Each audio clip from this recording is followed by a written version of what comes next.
Assalamualaikum warahmatullahi wabarakatuh. Perkenalkan, nama saya Muhammad Sultan, NIM 198038. Di sini saya akan menerangkan dari yang pertama dari ruang lingkup biomekanika. Kajian dalam biomekanika menyangkut tubuh manusia dan hampir semua tubuh makhluk hidup. Dalam mempelajari, kita juga harus memahami prinsip-prinsip mekanika yang digunakan dalam penyusunan konsep, analisis, dan desain dan pengembangan peralatan dan sistem dalam biologi dan kedokteran. Dalam biomekanika dibutuhkan pengetahuan tentang benda yang digunakan dalam kesehatan dan fisika untuk menentukan fungsi tubuh meliputi kesehatan dan penyakit. Biomekanika bisa dikatakan sebagai kombinasi antara disiplin ilmu mekanika, terapan, dan ilmu-ilmu biologi dan fisiologi. Biomekanika kontemporer adalah bidang multidisiplin yang menggabungkan keahlian fisik dan teknik dengan pengetahuan dari ilmu biologi dan kedokteran. Ada beberapa bidang khusus dalam biomekanika seperti biomekanika kardiovaskular, biomekanika sel, biomekanika pergerakan manusia, khususnya biomekanika ortopedi, biomekanika tenaga kerja, biomekanika olahraga.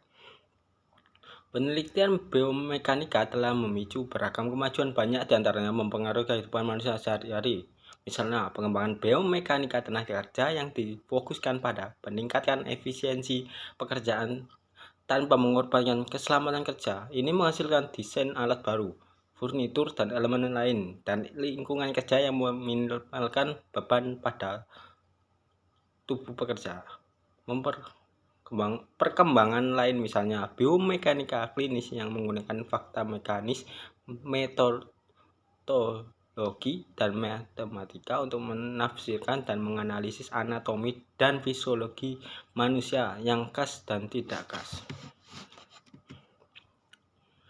Selanjutnya ada kinematika. Apa itu kinematika? Kinematika adalah bagian dari mekanika klasik yang menjelaskan gerak sebuah titik atau benda dengan tidak menentukan penyebab benda itu bergerak. Kinematika mempelajari gerak sebagai fungsi waktu. Kinematika bisa dibagi menurut dimensi ruang gerak itu terjadi. 1. Kinematika satu dimensi gerak yang terjadi hanya pada satu dimensi, pada contoh gerak lurus GLB dan GLBB. 2. Kinematika dua dimensi gerak yang terjadi pada dua dimensi, contohnya gerak melingkar dan gerak parabola. 3. Kinematika tiga dimensi gerak yang terjadi pada tiga dimensi, contoh gerak acak molekul pada dalam ruangan.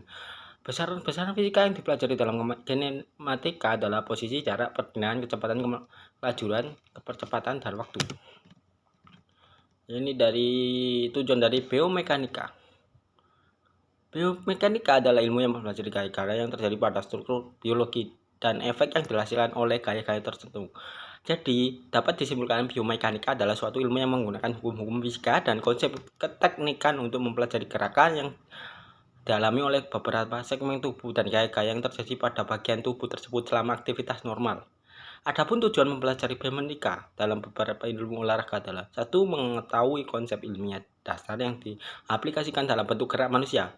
2. Memahami suatu bentuk atau model gerak dasar dalam olahraga sehingga mampu mengembangkannya dengan baik. 3. Mampu memahami perkembangan gerak dasar. 4. Mampu menerapkan suatu bentuk yang sesuai dengan karakteristik fisik dengan seseorang dalam berolahraga dengan baik dan benar. Ya, sekian dari penjelasan materi yang saya sampaikan tadi. Kurang lebihnya mohon maaf. Wassalamualaikum warahmatullahi wabarakatuh.